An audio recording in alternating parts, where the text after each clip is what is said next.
Are you taking levothyroxine? What about reverse T3? That's my question. My name is Tom Jones, Pharmacist, and you are on Tom Jones, Pharmacist Live, and here we go. I love it. I love it. And we'll go right now.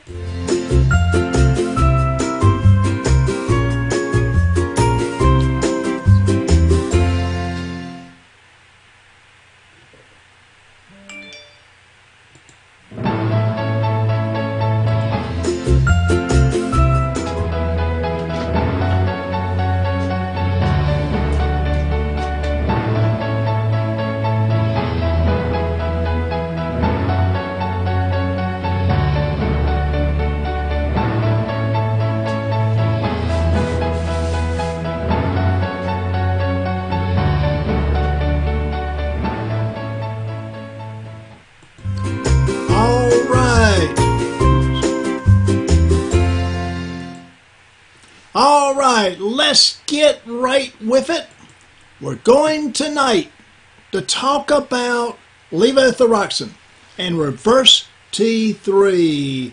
How many of you are familiar with reverse T3? This is part one of a two-part series, and we're going to go over all the things about it. Do me a favor. Tom Jones, Pharmacist Live. Tell your friends. Tell your loved ones. Tell your relatives. Tell everybody that you can learn about thyroid and levothyroxine right here on Tom Jones Pharmacist Live. I am a pharmacist, and I know thyroid. I know thyroid, levothyroxine in particular. All right, let's go into the meat of the program. Get your folks to watch this show, and I'll tell you all about it in just a few minutes on how to get in touch with us. Thyroid. Thyroid is a big subject. Levothyroxine is a huge, huge subject.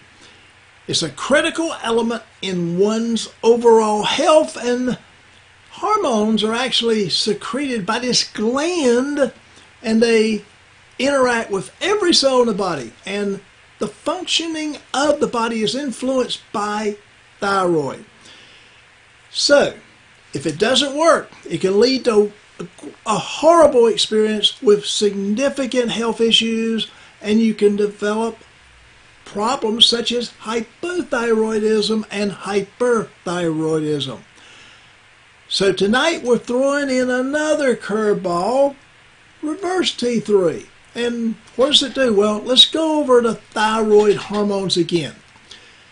T4 is levothyroxine, and T3 is triiodothyroxine. T4 is what a lot of people take as far as a prescription item from the doctor. It turns into T3 in the body due to enzymatic effects. And for those who want to maintain a healthy thyroid and a healthy body, everything has to work in balance. So, let's talk about how you balance things and you make them equal to the full part. Hormones are potent items, and they actually, just think of women's hormones. And when you age, estrogen kind of goes away, and progesterone decreases and testosterone decreases. So you know right off the bat that when estrogen decreases, it causes enormous problems in the body.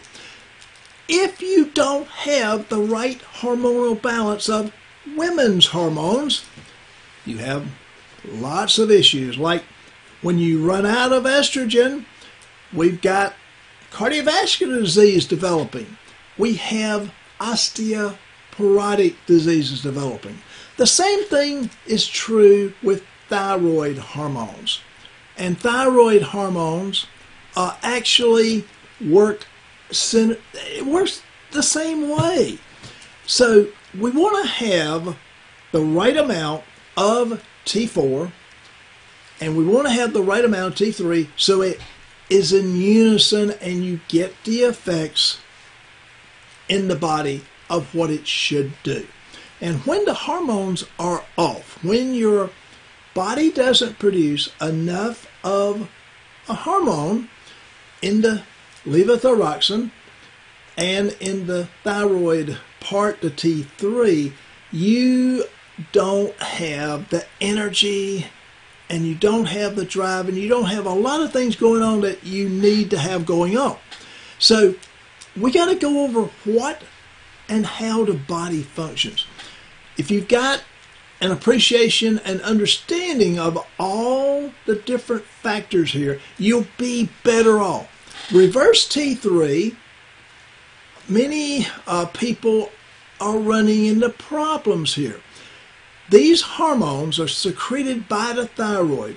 The three most important hormones regarding thyroid disease and cellular function are T4, known as the storage or inactive form of thyroid hormone, and it's most produced by the thyroid.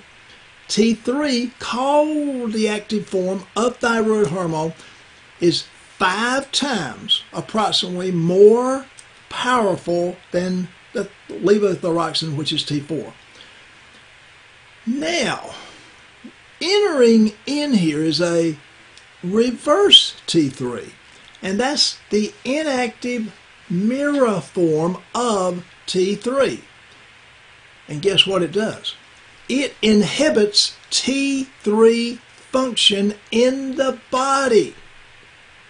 So, before the body can really utilize that thyroid hormone, it's got to be changed from the T4 to levothyroxine to the T3. And you can have it go either way. It can go into T3 or reverse T3, depending on how the iodine atoms act in the body. Now, whoa. So, if the iodine plays a role here. So, T4 is converted into T3. If you have a different connection of the iodine atom, and if it's removed, the reverse can be happening, and you get the reverse T3. So this is all a reaction in the body, and with proper functioning thyroid, approximately 40% of the T4 is changed to T3, and you get some into reverse T3 daily. So if one's thyroid is malfunctioning, or the body needs to conserve energy, and if it's under a lot of stress, I'm talking about enormous stress, really undue amounts of stress, that conversion ratio can change to a higher percentage of T4 coming into being reverse T3. So we've got to keep our body normal. We got to keep our body acting properly. It's got to be the harmonious effects of the body so that the T4 to T3 conversion stays stable and it doesn't go higher into reverse T3. All right, again, reverse T3 is the inactive form of T3, and that's to keep the body's amount of hormone, thyroid hormone, in balance. The balance is the word for any type of hormone. So without the presence of reverse T3, there's a greater risk that the T3 levels reach higher than wanted levels. So an overactive thyroid frequently can be caused by too much reverse or excess T3 in the body.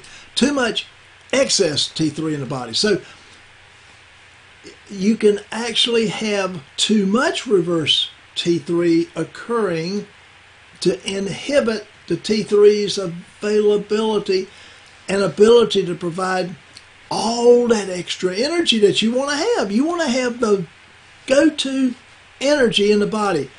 And in these cellular functions, a reduced metabolic function on a cellular level, you have less energy. So you want reverse T3 and T3 itself looking at itself in the proper manner so that it's at the right level. So if you have greater prevalence of reverse T3 in one system, it can effectively block that active thyroid hormone from reaching the cells and giving the proper amount of energy for the body, but you want it to run smooth. All right, so it's really a T3 inhibitor. So think of reverse T3 as the helper for the body maintaining that level of balance. So too much T3, reverse T3, and not only does it block the receptor sites, because what it does, it latches onto that receptor site that the T3 would normally occupy, but it influences the changing of that levothyroxine into the triiodothyroxine to T3. Studies have found that reverse T3 can be actually about 100 times more effective in reducing the conversion of T4 to T3 than some of the other drugs out there, like the propylthiouracil that they use in hyperthyroidism. So it's really a regulatory action that's used to keep that proper thyroid hormone level at the right level. If you get too much reverse T3 and it's overproduced, it can actually cause severe hypothyroidism. For those who have hypothyroidism, you can see an increase in the symptom here and the severity when there's an overabundance of T3 in the reverse T3 in the bloodstream. So now, thyroidal function is not the only possible cause of increased reverse T3. Stress itself can further actually precipitate a higher level of reverse T3 imbalance. So when there's an excess of reverse T3, the metabolism will slow down and it will make you feel sluggish and tired. To counteract that, the body releases cortisol, also known as the stress hormone, and that increases alertness and energy, but that's a temporary fix. So the mental boost from many uses, especially one when you're really in physical danger, you need the cortisol. You need the body to function that way. Regular release of cortisol due to chronic stress will give a T3 deficit or excess reverse T3. And that will give you adrenal exhaustion. And that's hugely contributing to the long-time chronic fatigue type situations that the body actually occurs. Cortisol inhibits T4 to T3 conversion. So let's repeat that. Cortisol inhibits the T4, the levothyroxine, to T3 triiodothyronine conversion, resulting in increased prevalence of reverse T3 in the body. So other conditions, I'm going to just go over some conditions now, that increase reverse T3 levels are chronic fatigue itself, injury and illness, chronic conditions in the body, chronic diseases, and increased cortisol to stress and all the things that go along with that. adrenal fatigue, low cortisol. Then there's low iron, Lyme disease, chronic infections. So you really need to have the balance in the body correct. So we're going to talk about putting all this together, putting it into a sphere of having, how do you approach this thyroid and hypothyroid and hyperthyroid situation?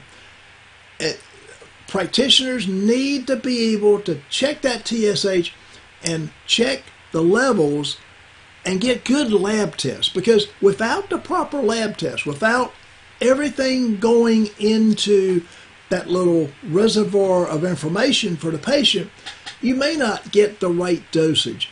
And in part 2, we're going to go over and come up with some of the ideas, the latest ideas as far as